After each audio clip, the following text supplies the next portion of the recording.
In this video, I'll be making shepherd's pie. This is my own spin on shepherd's pie. It's a really good recipe. We'll be using 1 pound of ground beef, mixed frozen vegetables, tomato paste, 1 small onion, brown gravy mix, about 3.5 pounds of potatoes, cream cheese, butter, shredded cheddar cheese, salt, pepper, garlic powder, and thyme.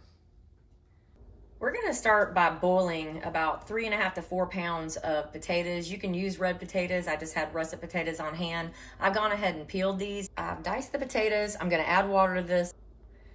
I'm gonna get it on the stovetop to start to boil. So I've got the potatoes on the stovetop. I'm gonna add a little bit of salt to it.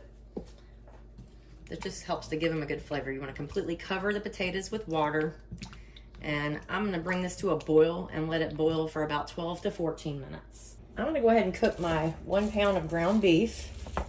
I'm gonna add 1 small chopped onion to this and cook it with the ground beef. Ground beef starting to brown. I'm gonna go ahead and season this with a little bit of salt and pepper. You always wanna kind of season as you go. And I'm gonna continue to cook this. The ground beef is fully cooked. I'm gonna remove it and drain the fat off of it and return the beef and onions to the pot. I've fully drained the fat off of the ground beef and return it to the pot. Now I'm gonna add 1 small can of tomato paste. I'm gonna mix that in. I've got my heat on medium.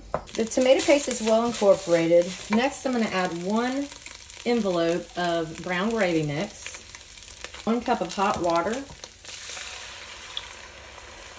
and our seasonings. This is 1/2 teaspoon of each: salt, pepper, garlic powder, and thyme. I'm gonna mix this well.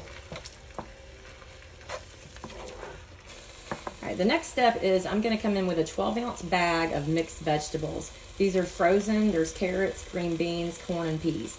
I'm gonna add that in, mix well, and I'm gonna let this cook on a medium simmer for about 7 or 8 minutes.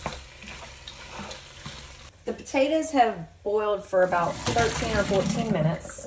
I'm gonna pour those into a colander and I'm gonna let this drain very, very well for about 3 or 4 minutes.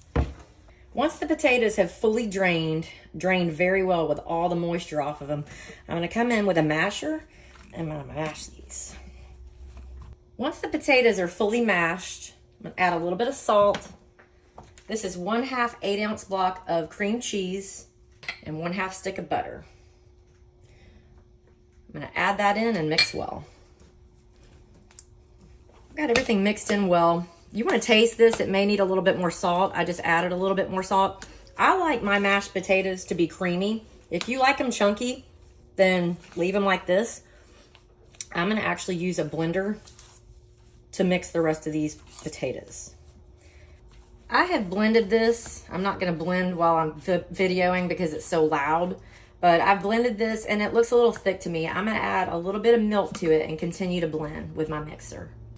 The mashed potatoes are perfectly cooked. Like I said, if you like lumpy mashed potatoes, just mix them and then make sure you stir everything well. And I like mine smoother, so I went ahead and used a mixer to blend it all together and make it like a nice creamy mashed potato. This is a 2.5 quart casserole. I'm gonna go ahead and spray it with baking spray. And I'm gonna add in the meat mixture to the bottom of it. Spread that in the bottom. And we're gonna top it off with the mashed potatoes.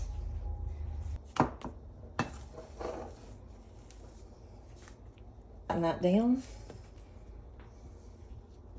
I'm going to top this off with 1 cup of shredded cheddar cheese.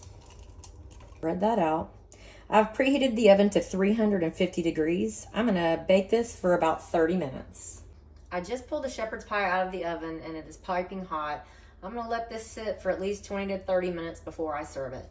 I plated up the shepherd's pie and this is what it looks like. I hope you enjoyed this video. Thank you so much for watching.